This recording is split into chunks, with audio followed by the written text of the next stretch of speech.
Okay, Shabbat Shalom, everybody. We have a guest speaker this morning. You probably have seen the announcements for it in our website and our emails. As you know, we are interviewing two rabbinic candidates, one from Los Angeles, one from New York. 2 weeks we'll be hearing from the candidate from New York, and this morning we get to hear from the candidate from Los Angeles. His name is Nico Losorelli, and he's been studying at the When I was there, it was the Ziegler School, but when I was there, it was the University of Judaism, now American Jewish, is it still American Jewish University? Yeah, it still is. They moved locations, they're now in Beverly Hills, very swank. Diane and I got a tour of the place with Elliot Dorf when we were there last summer. It's a beautiful location. But we're not here to hear me, we're here to hear Nico, and he has a terrific resume which was on our website. He has been to Israel. He was there shortly after the October 7 assault a little over a year ago. And he also has been in Hollywood and has done a lot of programs in television and the theater and arts and so on. Before that, he got a music degree from University of California at Berkeley. And so without further ado, here's Rabbi-to-be Nico Losorelli. Thank you so much. All right. Thank you.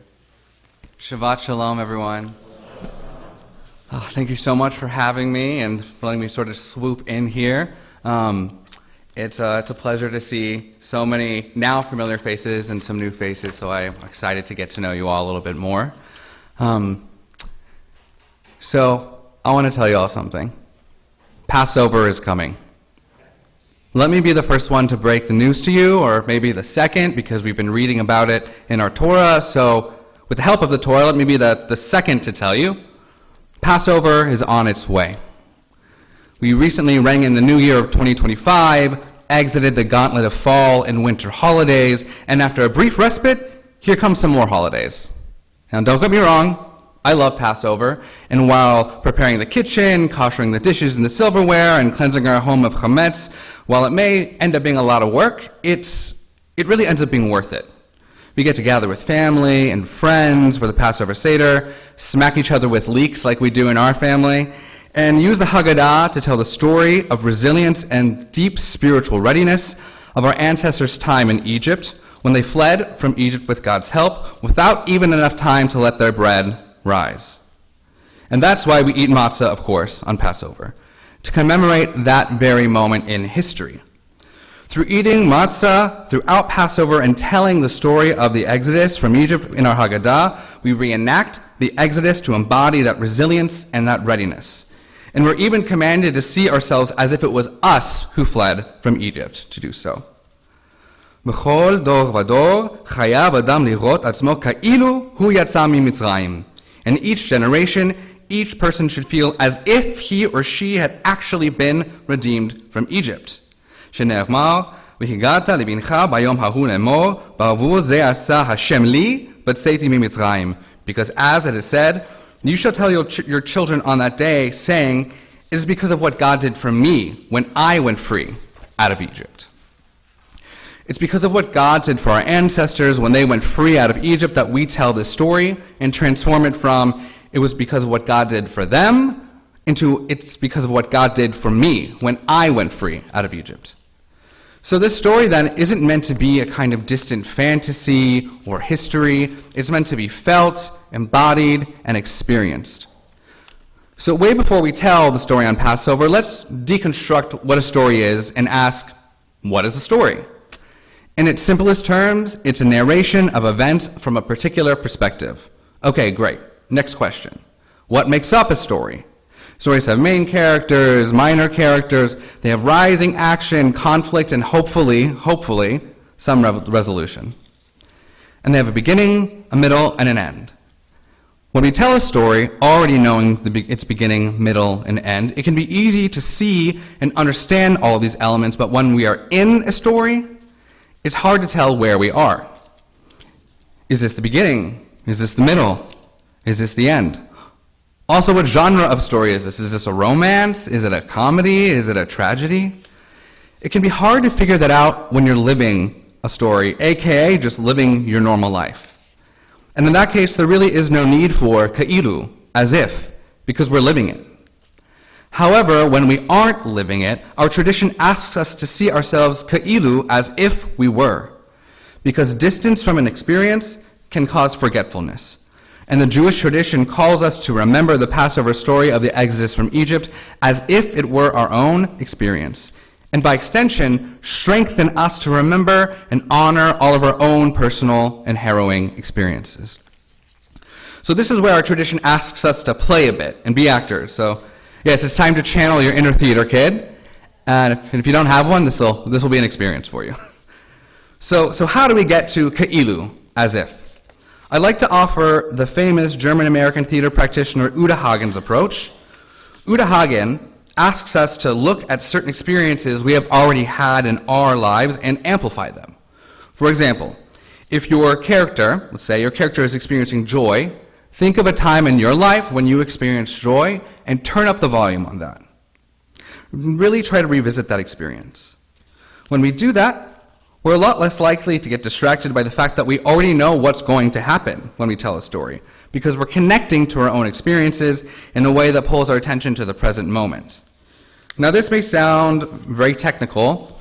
What it boils down to is draw on your own experiences to feel ka'ilu, as if you had come out of Egypt. Now sometimes we have to dig deep and reach far into our memories to drudge up these feelings and experiences, and that's what Uta Hagen's approach is for, and what the Seder is for. And sometimes we don't, because those experiences are much more near at hand than any of us would prefer. For many of us, and speaking for myself in this present moment, I don't have to reach too far to find an experience to draw on. These last 2 weeks in Los Angeles, my fiancé Eli and I, like so many others, have had the experience of having to be ready to go, to leave our home behind at a moment's notice. As most of you have no doubt seen on the news, we have experienced devastating fires that have caused so many to lose everything and many others to live on edge in a state of truly draining readiness. As the area in which we live became more and more threatened by destructive forces of fire, Eli and I decided to pack up. We decided to get our suitcases, fill them with our important documents, medicine, clothes, books, heirloom souvenirs, and other irreplaceable possessions. And I know y'all are no strangers to this kind of experience with Hurricane Harvey in 2017, along with several other devastating floods before that. This experience that I'm sharing with you all today no doubt hits close to home. It's not ka'ilu, as if, it's actual. Many of you have lived it. And so you know the anxiety of the questions, what do I take? What can I take? What's important to me? No, what's really important to me? What can't I live without? And where's my social security card? I swear it was right here. In the process of packing, I learned what I absolutely couldn't live without and what I could live without, which turned out to be a lot more than I previously thought. I gathered things from various eras of my life, an award from high school for Most Improved Male Singer, because that was an important milestone for me as a kid. I gathered sidurim full of notes from rabbinical school. I grabbed photos of family that had passed, cards that we've written to each other, articles about musicals I did in LA and New Orleans, and my late grandpa's NYPD retirement badge, to name a few things. I also left a lot of things behind, including books, which is a big deal for any rabbi or rabbinical student. And at one point, as I was thinking about which books to take, I remembered, Eli and I bought a Haggadah in Tel Aviv to use in our new apartment. So I rushed to the dresser or credenza, whatever we want to call it, where we keep all of our Judaica, and I opened the drawer with a Haggadot and pulled out not only that Tel Aviv Haggadah, but a handful of others I had acquired when living in Israel, as well as one or two others I had acquired from the free book cart at the Ziegler School where I'm wrapping up my time. So I was debating on which ones to take and which ones to leave behind. And I realized that I'd been doing so for at least 10 minutes, then realized that we'd actually been packing for about an hour and a half. So as I held this Haggadah from Tel Aviv in my hands, the Haggadah that was meant to inaugurate our new home on Passover, a home that now stood the chance of succumbing to the destructive forces of fire and being completely gone, I realized matzah. Yes, the word matzah popped in my head. Why? Not because it's incredibly delicious. No. We had been packing for over an hour and a half, and I was holding the Haggadah in my hands, the story of our people's fleeing and redemption from Egypt, which we commemorate by eating matzah. So when matzah is made, what is the maximum time it's allowed to bake for? Exactly, 18 minutes. Only 18 minutes. So if our ancestors had fled Egypt without enough time to let their bread rise, and matzah rises starting at 18 minutes, and we had already spent an hour and a half packing, and I had just spent 10 minutes trying to figure out which Haggadot to take, then that means that 18 minutes is no time at all. Here we were packing, as if we had to flee, as if our home might not be there when we get back, and we had been doing so for an hour and a half. And even as we were packing our menorahs and prayer books and Shabbat candles, doing something that felt so akin to what our ancestors did when leaving Egypt, doing it in just 18 minutes felt unfathomable. What could we possibly gather in 18 minutes? And what did they gather in 18 minutes? Sure, they weren't worried about passports or social security cards, but they no doubt had heirlooms, toys, clothes, food, all kinds of things that they left behind as they fled. And many people likely only left with the clothes they had on their backs. This is also very much the experience of running to a bomb shelter that so many Israelis have been experiencing for over 450 days, which I thank God only had to do once during a visit with AIPAC, running to a shelter with only the clothes on my back right next to Kfar Aza. And also, depending on where you are in Israel, you may only have a minute to do that, not 18 minutes. So a few experiences stand before us here. The exodus from Egypt, fleeing with only 18 minutes to pack, fleeing home from a fire or a hurricane or a flood, and fleeing to a bomb shelter. Some of these experiences give us more time than others to gather our things, but of course, the most important thing is that we gather our loved ones, our neighbors, and get ourselves out of harm's way. And I know that going forward, in the hopes of being able to take something with me, I will definitely have a go bag, the kind of bag you pack that you can just be ready to take at a moment's notice in the event of emergency. But even despite those best laid plans, sometimes there isn't even enough time to grab the go bag. So if we can't gather our belongings, and even if we can, what do we have? What really sustains us? What do we take with us? Well, we take everything that is already within us. We take a kind of spiritual go bag. We take the stories of our ancestors and we tell them. We take our stories and we tell them. We tell the stories of loved ones past and we tell them. And sometimes those stories may be far off, like the Exodus story where we have to see ourselves ka'ilu, as if. And sometimes the stories are near at hand and easy to remember. It's important to tell our stories, of course, only when we're ready, because your story, my story, and our collective story matters. So along with those stories in our spiritual go bag, what else do we take? Well, we take the resilience we have as Jews and we persevere. We take our imaginations and we rebuild. We take our loved ones in our arms and we pull them close. And we take our tradition and we shine a light unto the nations.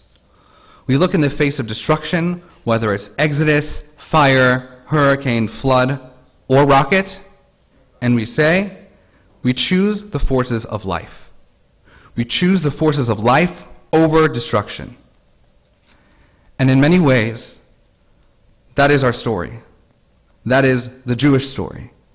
Choosing to live in the face of destruction and refusing to forget. And while sadly no one makes it out of this life alive, the importance of telling so many stories is to keep those memories alive. And that is why we tell the story of our liberation from Egypt, which again is a process that helps us tell not only the stories that where we have to push ourselves to get to Ke'ilu, as if, but to strengthen us to tell our own personal stories, from the joyful to the painful.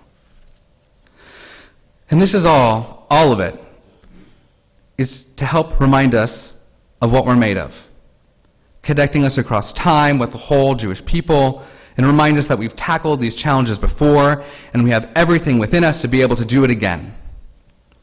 And I'm currently looking out at a room full of faces that do, have done, and will continue to do just that.